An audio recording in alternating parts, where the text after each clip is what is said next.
Bismillahirrahmanirrahim. Bismillahirrahmanirrahim. Assalamualaikum warahmatullahi wabarakatuh. Innal hamdalillah nahmaduhu wa nasta'inuhu wa nastaghfiruh wa na'udzu billahi min shururi anfusina wa min sayyiati a'malina may yahdihillahu fala mudilla lahu wa may yudlil fala hadiyalah. Asyhadu an la ilaha illallah wahdahu la syarika lah wa asyhadu anna Muhammadan abduhu wa rasuluh la nabiyya wa la rasula ba'da. Allahumma salli wa sallim wa barik ala nabiyyina Muhammadin wa ala alihi wa ashabihi wa man tabi'ahum bi ihsanin ila yaumil qiyamah. Qala Allah Ta'ala fi kitabihil karim, a'udzu billahi minasyaitonir rajim, ya ayyuhalladzina amanu taqullaha haqqa tuqatih wa la tamutunna illa wa antum muslimun. Amma ba'd, Allahumma anfa'na bima 'allamtana wa 'allimna ma yanfa'una wa zidna 'ilman nafi'a. Allahumma ati nufusana taqwaha wa zakkiha anta khairu man zakkaha anta waliyuha wa maulaha. Allahumma arinal haqqa haqqan warzuqna tiba'ah wa arinal batila batilan warzuqna ijtinabah bi rahmatika ya arhamar rahimin. Ayol ummahat, ibu-ibu, bunda-bunda Kutab Al-Fatih Yogyakarta yang dimuliakan Allah Subhanahu wa taala. Alhamdulillah, tentu yang pertama dan yang paling utama kita bersyukur dan memanjatkan puji kehadirat Allah Subhanahu wa taala di kesempatan yang mulia ini, yang baik ini, di pagi yang cerah. Alhamdulillah, setelah Allah ingatkan kita tadi malam dengan gerhana bulan, ya, ada yang lihat ibu-ibu. Alhamdulillah, Allah berikan juga kenikmatan kita untuk bisa melihat salah satu tanda daripada tanda-tanda kebesaran Allah Subhanahu wa taala, dan kemudian kita di pagi hari ini juga mendapatkan nikmat dari Allah berupa kesehatan dan nikmat luang sehingga bisa berkumpul untuk melanjutkan kembali kajian kita, kajian tafsir surah An-Nur, yang alhamdulillah di pertemuan sebelumnya kita sudah sampai ayat yang ke-16, ayat 16, dan hari ini insyaallah kita akan lanjutkan di ayat yang ke-17. Salawat ma'assalam mudah-mudahan semoga tercurah kepada junjungan kita Nabi Muhammad SAW, dan mudah-mudahan salawat salam juga tercurah kepada keluarga beliau, sahabat beliau, dan orang-orang yang mengikuti jalan beliau kapan dan dimanapun mereka semuanya berada. Ayat 17 dari surah An-Nur.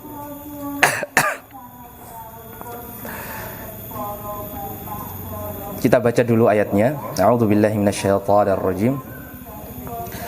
Ya'idzukumullahu an ta'udu limithlihi abada.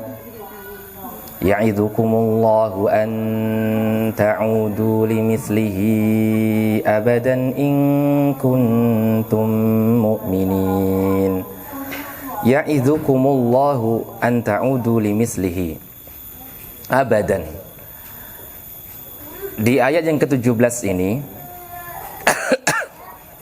yang makna secara umum, ya'idzu artinya wa'adha ya'idzu, itu kalau bahasa kita mau'idhah, ya. Acara berikutnya adalah mau'idhah hasanah dari ustadz ini dan ini, ya, gitu ya. Jadi wa'adha ya'idzu itu artinya menasihati. Dan mau'idhah itu kalau astagfirullah, afan ya, ini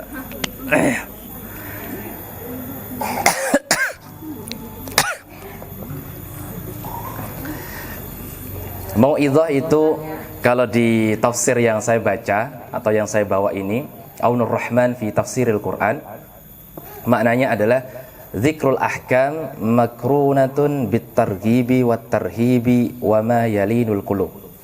Menyebutkan hukum-hukum yang berkaitan dengan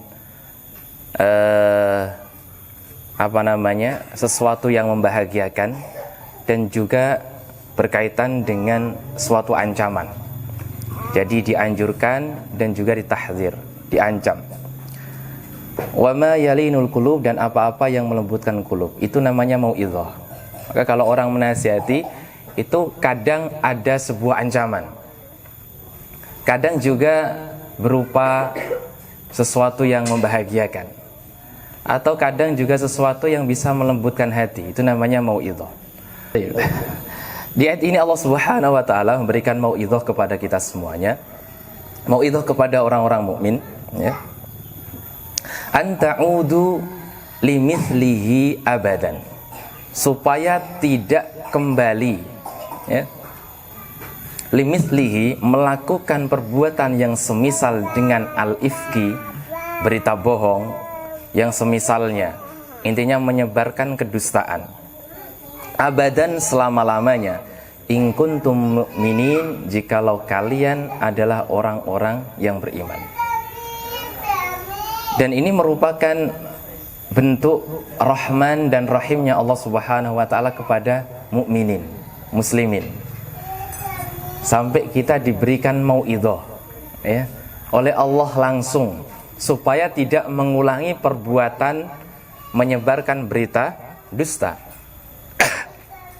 Sebagaimana yang menimpa kepada sahabat-sahabat yang kita sebutkan di pertemuan sebelumnya, mereka tertimpa keburukan, ya, mereka ikut menyebarkan berita bohong, yaitu Hasan bin Sabit, Hamnah, dan juga Mistah.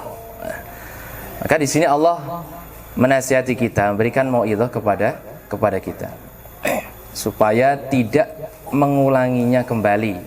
Jangan sampai hal tersebut kita ulangi dalam kehidupan kita.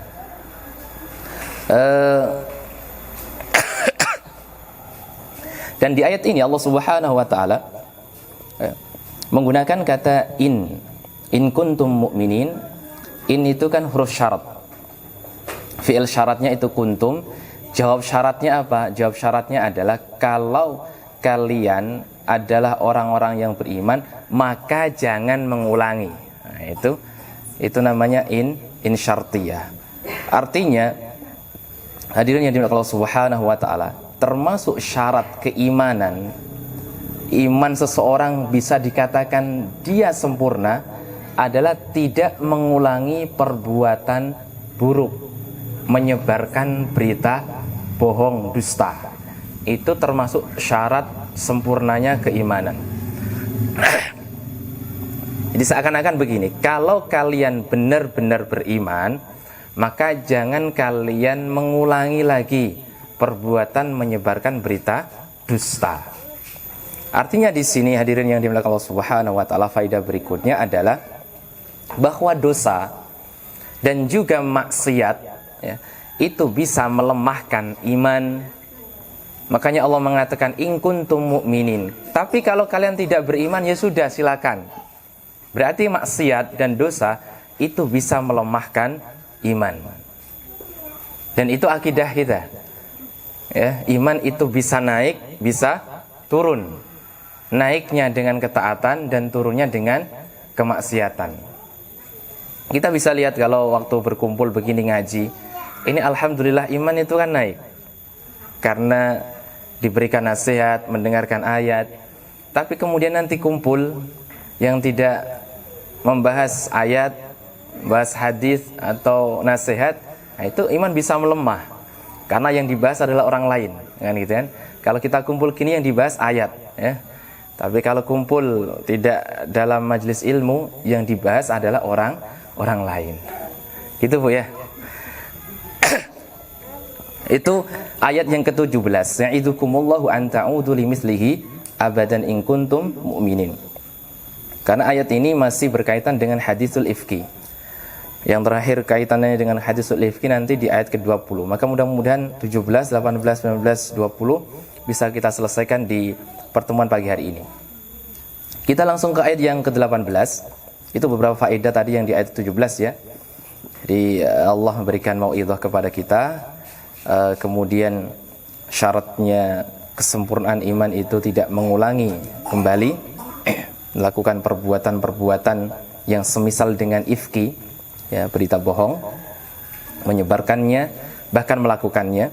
Yang berikutnya faedahnya tadi bahwa dzunub dan ma'asi, ya, dosa dan kemaksiatan itu bisa melemahkan iman. Ayat yang ke-18 Allah Subhanahu wa taala berfirman, "Wa yubayyinullahu lakumul ayati wallahu alimun hakim." Dan Allah Subhanahu wa taala yubayyin, menerangkan, menjelaskan, ya, lakum kepada kalian al-ayat, tanda-tanda Allah Subhanahu wa taala, tanda-tanda kebesaran Allah Subhanahu wa taala. Dan tanda-tanda kebesaran Allah itu dibagi dua. Ada ayat syar'iyah dan ayat kauniyah. Ayat syar'iyah itu ya Al-Quran dan Al-Hadis. Kalau ayat kauniyah, apapun yang terhampar di alam semesta ini, itu namanya ayat kauniyah. Termasuk kejadian tadi malam seperti gerhana bulan, itu ya tanda-tanda atau ayat-ayat Allah Subhanahu wa taala. Jadi bukan hanya ayat itu Al-Quran, ya, Al-Hadis, tapi apapun yang terhampar di alam semesta ini itu adalah tanda-tanda kebesaran Allah. Dan Allah menerangkan kepada kalian ayat, tanda-tanda kebesaran Allah. Wallahu alimun hakim. Dan Allah maha mengetahui lagi maha bijaksana. Pentafsir di ayat ini mengatakan, yang pertama, tabyinullah wa idahuhu liibadihi al-ayat asy-syar'iyyah wal kauniyah wa ma fiha minal ahkam wal hikam iqamatan lil hujjah 'alal khalq. Kenapa Allah Subhanahu wa taala sampai menyatakan di ayat ini bahwa Allah menjelaskan, menerangkan tentang ayat-ayatnya supaya jadi hujjah. Allah ingin menegakkan hujjah bagi makhluknya. Artinya kalau sudah ada ayat seperti ini, tidak ada lagi, ya, alasan bagi makhluk untuk mengelak dari hukuman Allah Subhanahu wa taala besok di yaumil qiyamah, dari keadilannya. Sudah enggak ada. Karena jelas sudah disampaikan, ya. Sudah disampaikan dalam Al-Qur'an, dalam Al-Hadis, bahkan di dunia ini apa yang terhampar ini menunjukkan kebesaran Allah yang jadi alasan supaya, ya, besok manusia itu tidak lagi punya uzur. Jadi waktu diadili dia tidak lagi mempunyai, oh lah saya ini dan itu dan tidak bisa lagi. Karena sudah ditegakkan hujjah kepada makhluk. Nah, itu maksud di ayat ini, wa yubayyinullahu lakumul ayat. Wallahu alimun hakim. Dan di ayat ini Allah Subhanahu wa taala menetapkan sifat ilmu dan sifat hakim untuk dirinya. Ya, Allah menetapkan sifat ilmu dan sifat hakim. Ilmu itu apa? Ilmu itu secara pengertian adalah idrakul asya bima huwa alaihi idrakan jaziman. Itu kalau dalam bahasa usul fikihnya begitu. Jadi ilmu itu begini, Bu. Mengetahui sesuatu dengan sebenarnya, ya, mengetahui sesuatu sesuai dengan yang sebenarnya secara pasti, itu namanya ilmu. Saya ulang, ya, mengetahui atau pengetahuan tentang sesuatu sesuai dengan yang sebenarnya secara pasti. Kalau mengetahui sesuatu tapi tidak dengan sebenarnya, itu namanya bukan ilmu, tapi dzon, gitu kan? Misal ditanya tentang perang Uhud, kamu tahu nggak perang Uhud? Sepertinya saya tahu. Nah, itu namanya bukan berilmu. Dia tidak mengilmui tentang Uhud. Dan dikatakan bahwa dengan sebenarnya secara pasti, itu misal begini, kamu tahu perang Uhud? Iya. Terus kapan terjadi perang Uhud? Oh, tahun 2 Hijriah. Nah, ini berarti bukan secara pasti, tidak sesuai dengan sebenarnya dan tidak secara pasti. Padahal perang Uhud tahun berapa terjadi? Berapa Bu? 3 Hijriah. 2 Hijriah itu perang Badar, ya. Setelah perang Badar diusirnya Bani Qainuqa. Kemudian perang Uhud, setelah perang Uhud diusirnya Bani Nadir. Nanti setelah perang Ahzab diusirnya Bani Quraidah.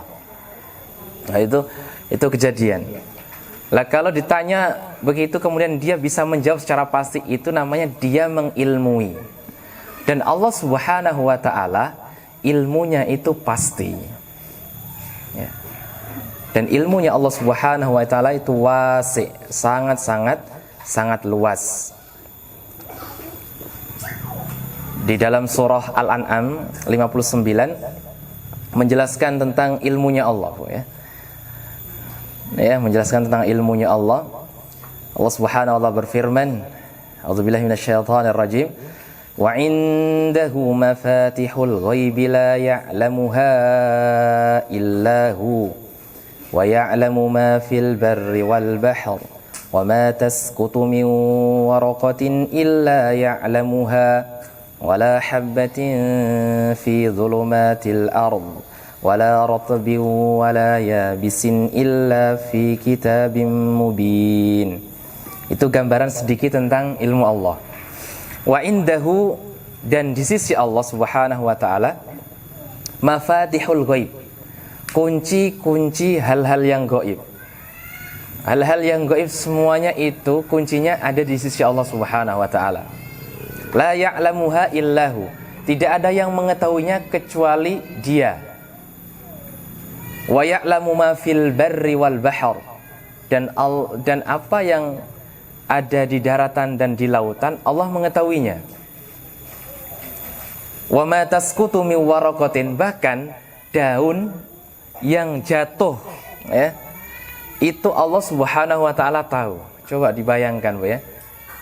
Di belakang jenengan itu Masya Allah dedaunan begitu banyaknya. Dan ada yang terjatuh di tanah, ya kan? Ada yang kecil, ada yang besar, ada yang warnanya berbeda-beda. Itu semuanya Allah Subhanahu wa taala tahu. Itu Masya Allah, ya, luar biasa, ya. Kemudian wala habbatin, dan bahkan sebutir biji pun fi dhulumatil ardi, dalam gelapnya bumi, itu juga Allah tahu.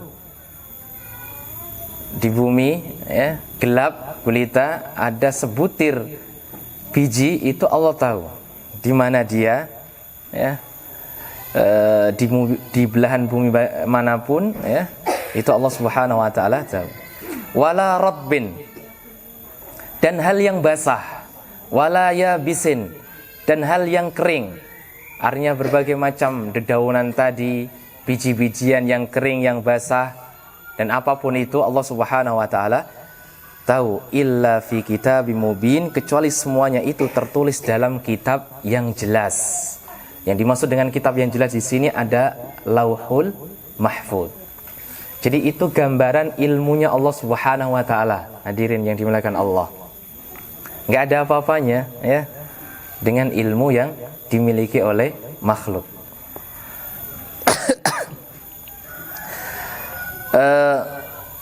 Dijelaskan pula oleh Musa ketika ditanya oleh Fir'aun. Fir'aun pernah bertanya kepada Musa untuk menguji Musa. Kalau kamu nabi, okelah Musa, sebutkan kisah-kisah umat terdahulu. Nah, Musa tidak tahu, dan Musa mengatakan ilmuha inda rabbi fi kitab la yadhillu rabbi wa la yansa. Ilmunya itu ada di sisi Rabbku fi kitabin, yang tersimpan dalam lauh al-mahfud. La yadhillu rabbi wa la yansa. Allah tidak pernah salah, Rabbku tidak pernah salah, dan Rabbku tidak pernah lupa. Itu Allah Subhanahu wa taala. Kalau kita terkadang mengilmui sesuatu, di hari ini mengilmui, pagi ini mengilmui, sore lupa, ya. Hari ini mengilmui, besok nyebutkan salah. Nah, itu kita. Tapi kalau Allah Subhanahu wa taala la yazillu rabbi wala yansa, Tuhanku tidak salah dan juga tidak lupa. Itu Allah Subhanahu wa taala. Tentang ifki, tentang kejadian Ummul Mukminin, ya, yang berkaitan dengan rumah tangga Nabi Shallallahu Alaihi Wasallam. Sudah, kalau kalian tidak mengetahui, Allah Subhanahu Wa Taala tahu. Dan bahkan kalau kalian berdusta pun Allah Subhanahu Wa Taala tahu. Maksudnya begitu. Kenapa ditutup dengan wallahu alimun hakim? Dan kemudian yang kedua, Allah menetapkan sifatnya berupa hakim. Hakim itu artinya maha bijaksana.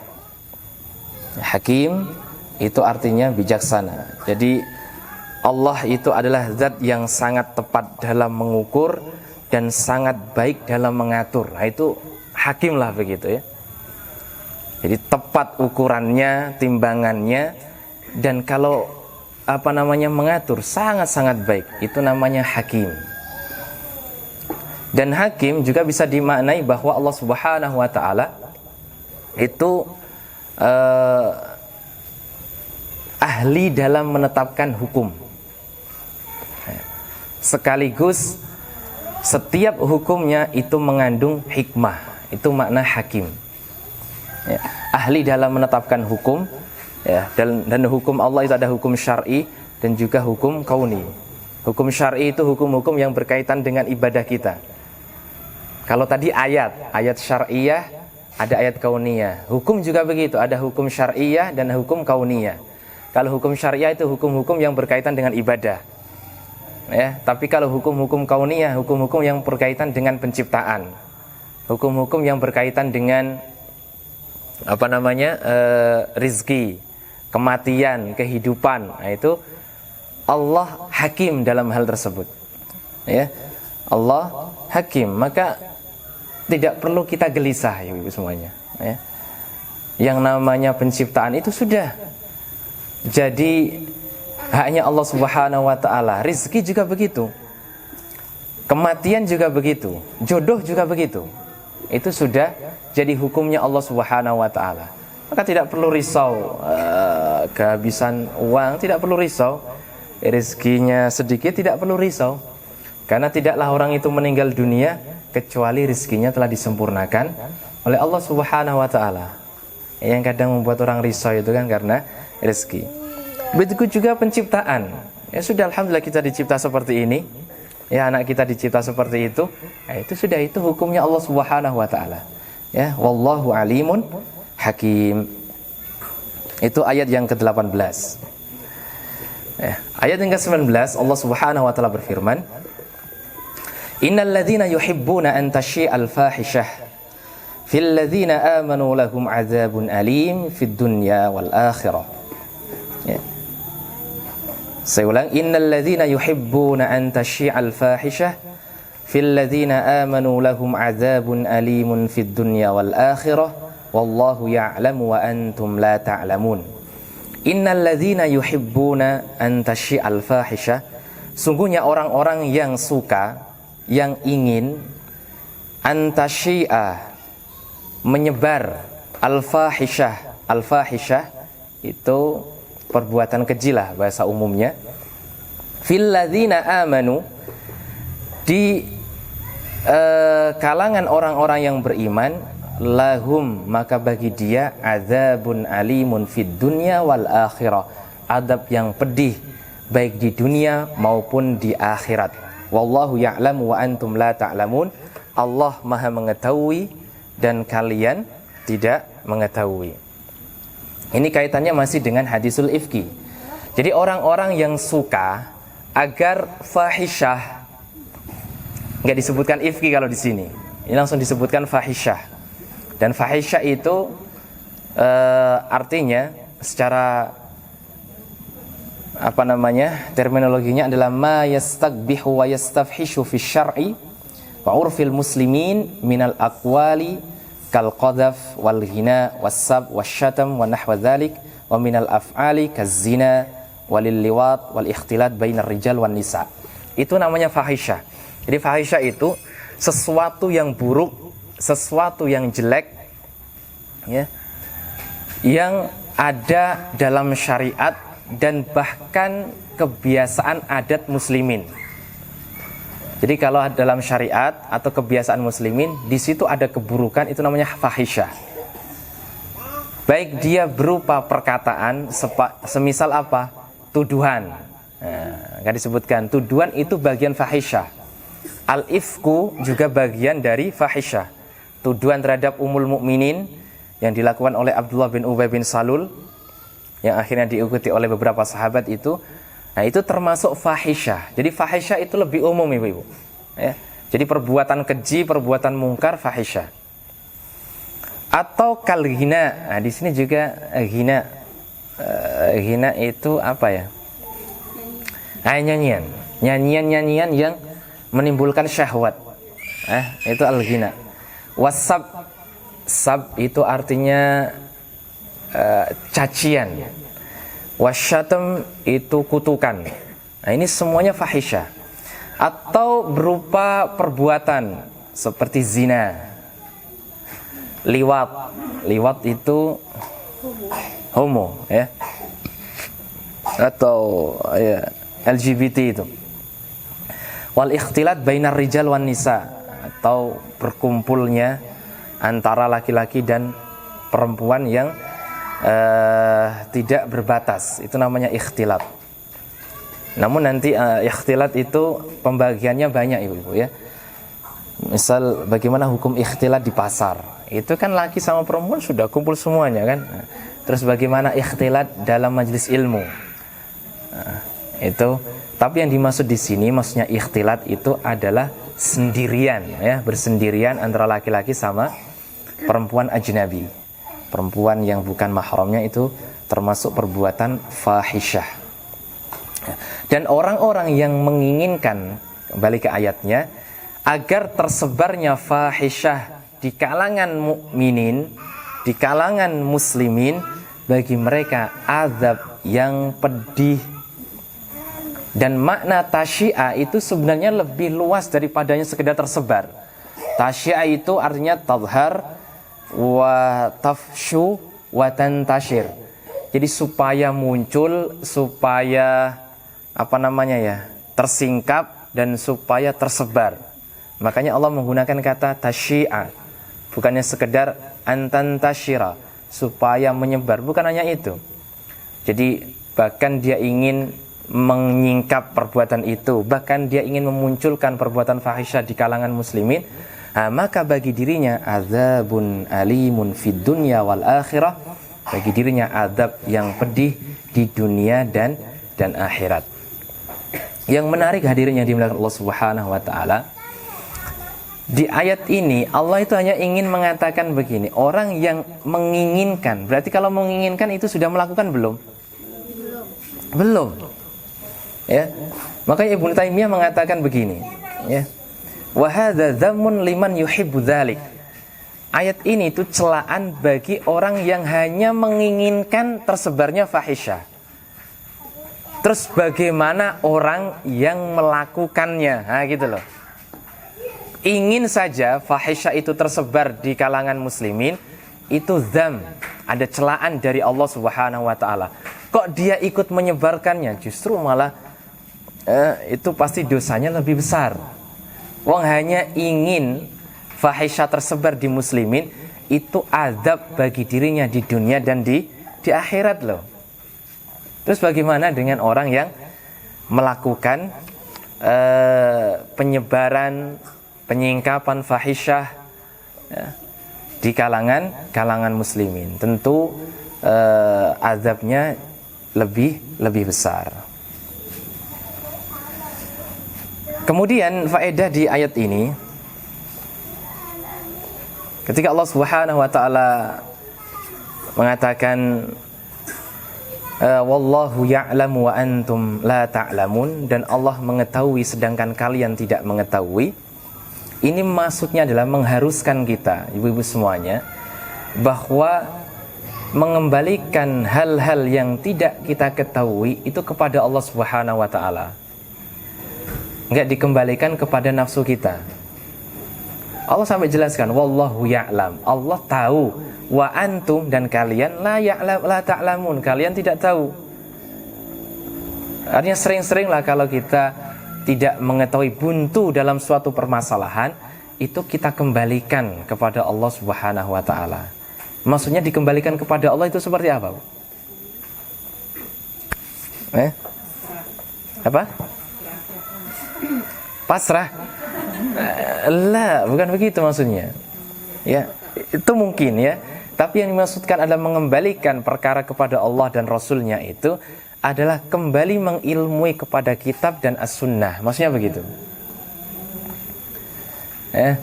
Jadi ilmunya itu dikembalikan lagi. Oh, bagaimana sih ilmunya ini gitu. Bagaimana sih sikap kita, bagaimana tentang hukum ini dan itu, dibuka lagi gitu. Itu maksudnya adalah mengembalikan segala urusan itu kepada Allah Subhanahu wa taala. Tapi yang berikutnya benar tadi, pasrah. Kalau sudah mentok, memang tidak tahu, ya sudah, at-taslim namanya, pasrah, memasrahkan perbuatan atau urusan kepada Allah Subhanahu wa taala, waridha biqadarihi, dan ridha terhadap takdir Allah, ya, li sa'ata ilmihi wa hikmatihi, karena saking luasnya ilmu Allah dan hikmahnya. Ya, wa antum la ta'lamun, ini menunjukkan bahwa memang ilmu kita itu sedikit. Ya, ilmu manusia itu sedikit. La syai' binisbati ila ilmillah, tidak ada apa-apanya kalau dibandingkan dengan ilmunya Allah Subhanahu wa taala. Maka akhirnya kita pun tersadar, oh ternyata memang begitulah ilmu kita. Bahwa ilmu Allah Subhanahu wa taala sangat luas, ya, dan ilmu kita sangat terbatas. Makanya ini kembali mengingatkan kita semuanya, ibu-ibu semuanya, ya. Kadang hal-hal yang tidak kita ketahui, ya, itu harus kita kadang hal-hal yang tidak diketahui hikmahnya oleh kita, itu jangan langsung dihukumi begitu loh. Karena saking terbatasnya ilmu kita, ditanyakan, ya, kemudian digali ilmunya kembali, tidak langsung dihukumi. Wallahu ya'lam, dan Allah yang paling tahu tentang ilmu apapun yang ada di dunia ini. Wallahu ya'lam wa antum la ta'lamun. Di akhir ayat yang berkaitan dengan hadisul ifki, walaula fadlullahi alaikum wa rahmatuhu wa annallaha raufur rahim, dan jikalau bukan karena karunia Allah kepada kalian, wa rahmatuhu, dan rahmatnya. Masyaallah, di sini Allah menetapkan sifat rahmat untuk dirinya. Jikalau bukan karena keutamaan Allah, karunia Allah dan rahmatnya untuk kalian, wa annallaha raufur rahim, dan sungguhnya Allah Subhanahu wa taala Maha Rauf dan Rahim, Maha Kasih dan Maha Sayang. Ayat ini menutup cerita tentang hadisul ifki. Ya, Allah ingin memberikan kepada kita suatu bahwa kalau bukan karena keutamaan yang Allah berikan kepada muslimin dan juga rahmatnya, dan rahmat itu lebih luas dari semua hal, ya, rahmat. Karena rahmat itu sifatnya adalah untuk seluruh makhluk. Ya, rahmat itu sifatnya untuk seluruh makhluk. Tapi kalau rahim itu hanya khusus untuk orang-orang yang beriman. Makanya di ayat ini Allah mendahulukan kata rahmah, baru nanti di akhir wa annallaha raufun rahim. Terhadap orang-orang yang beriman, Allah itu kasih dan sayang. Tetapi rahmat Allah berikan kepada seluruh makhluknya. Nah, ini kembali bahwa apapun yang terjadi di dunia ini, ya, yang kadang kita tidak tahu hikmahnya, tidak tahu ilmunya, ketahuilah bahwa Allah itu maha rahmat terhadap makhluknya. Terkadang memang ada hal-hal yang tidak kita ketahui hikmahnya.